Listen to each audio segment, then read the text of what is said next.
Hi everybody, this is John. Welcome to the free video. And the FOMC meeting has come and gone.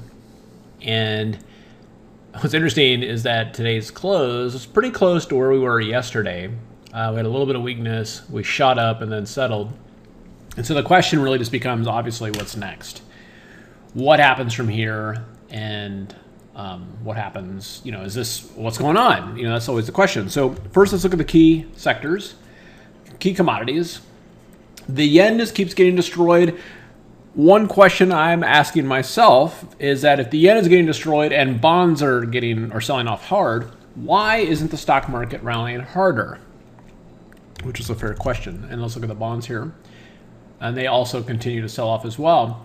And normally, based on the correlations that we've seen, when these two head lower significantly, the stock market explodes. So when you see an unraveling of that correlation, and it's possible it's just a pause because the stock market had such a strong rally earlier, but it is something to ask and say, like, okay, what happens if the yen and bonds actually bottom here and start to bounce? Is the stock market going to get completely destroyed?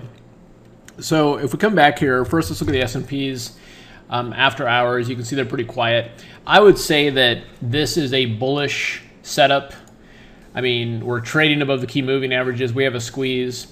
If we look at the last time we were here, it was a bullish setup and the squeeze triggered short. Now, the sell-off eventually continued to rally. It would make sense that even if we did sell off here, that we could hit that fire line. But also, we're coming into kind of the end of September and into October, where if there is going to be a pretty decent sell-off, that's when it's going to happen. So long story short, the most important day probably for the rest of September is going to be tomorrow, Thursday, because that close, like, think of it today as after the FOMC meeting, all the big traders that got positioned for the meeting are now taking off their positions, and taking off their positions is what drives the market. If they're all short and they're covering, it's going to drive the market higher. Tomorrow on Thursday, they start to initiate new positions, and that'll obviously influence what's going on in the market. So I think tomorrow, Thursday, will be the important day. If stocks end higher, boom, we're going to keep going higher and hit that 2055 level. If for some reason stocks sell off tomorrow, then we could actually see a momentum shift to the downside. So again, Thursday, super, super important. Let's take a look at a couple of stocks here. So a couple of trades I'm looking at we got triple witching coming up. I'm actually, although Twitter here looks good higher, I think for monthly expiration, we could actually end up back at $50 for a couple of reasons. One, the main one is that there's an extraordinary high amount of open interest at $50, and it's not that far away. Plus, a pullback there would be logical, even if we are going to go higher. So a couple of trades on this, and I always ask myself, okay, if this thing is going to pin at 50, right, then what's the best way to take advantage of it? Well, first let's come down here and look at the $50 strike. And then you can see here that there's a huge amount of open interest here. It's way, way higher than any other nearby strike, actually any other strike. It bodes well for a potential pin, at least a test of 50. So one of the things we did today was sold the $51 calls. That these would lose, and they did lose a little bit today. And for people that didn't want to sell naked, you could do the 51, 53 call spread, which was fine. And then also did a butterfly with the idea that if we pinned at 50, we could do that. So that's a trade I really like going into the end of the week. And then another interesting one is going to be JP Morgan. So if we look at the open interest again, it's kind of a similar situation where that $60 strike has a really huge amount of open interest. And again, looking for at least a test, if not a pin at that level. And if you look at this and say, okay, if this could go down to $60, how would we make the most amount of money? Well, if you buy puts, you've got premium.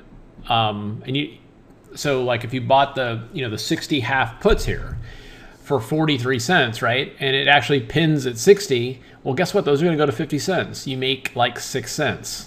It's not worth it. If you sell the $60 puts, though, you make 21 cents. If you sell the $60 calls, you make 53 cents. That's if you do it naked. But I did the $60 calls and the $60 puts naked. But of course, you could also do a spread, the 60, 59, as a put spread, and different things like that as well. And that's kind of in the money. So different things like that I thought were pretty fun as we come into this. So one thing I wanted to tell you guys about is that we are in the final stages of preparing for our only live event for this year, which is at the Las Vegas Mandarin Oriental Hotel. This is a limited event. It's a mentorship type event where we have 50 people. That's the max. The room is set up for that. We can't do more. We are not going to webcast it. If you have not stayed at the Mandarin Oriental, this is a 5-star hotel. It's not only my favorite hotel in Vegas. There's not a casino. There's no smoking. It's an oasis. I've stayed at it in other places around the world, and it's like my favorite hotel on the planet. The thing is that with this hotel, we've got a very special room rate, which is way cheaper than what's listed on the website. We have a couple of spots left for this mentorship. It's going to be October 12th, 13th, and 14th. And if you're interested in this and want to take advantage of the Mandarin and get these low rates, the rates end in the next 5 days. So in order to secure the room block, you will need to sign up and actually get that, okay? So essentially what this is, it's again the only live event that we do, and it's geared where we can actually work with you a little bit more one-on-one while also in a kind of a presentation format. I'm going to be there and I'll be doing the majority of the talking. Henry, Carolyn, Bruce, and I got a couple of other people, kind of surprise guests that we'll bring along as well. And we're going to be talking essentially about all of our intermediate and advanced trading strategies, whether it's portfolio margin, large accounts, or, if you're like a beginner and you got a $5,000 account, this is not the conference for you. This is a mentorship. You want to have at least a couple of years under your belt, and just be ready to go and just ready to take this to the next level. And what happens with this is that what I found is that the reason we do this live event is that when you can actually get out of your environment for 3 days and all you do is focus on one thing, what happens is you start to have insights because you're able to think about it and stay surrounded and be surrounded by other traders for 3 days. Whereas during the normal course of a week or two, you might, you think about trading, you do some trading, you have some interruptions, and you're not able to completely focus on something. And the more you can completely focus on something for an extended amount of time, you start having breakthroughs and insights into your own personality as it relates to trading and the own trading strategies and how they work, that you just make leaps and bounds improvements in your own trading. And so the people that we've talked to that have gone to these events, for them, they've always been game changers. And that's why we like to do it, okay? So that's the link, simpleroptions.com/Vegas. Again, the only live event we do. It is a mentorship type situation. It's our elite kind of seminar, and we've got a couple of spots left for it. We'd love to see you there. First come, first serve basis. You guys have a great night, and we'll see you at the next update.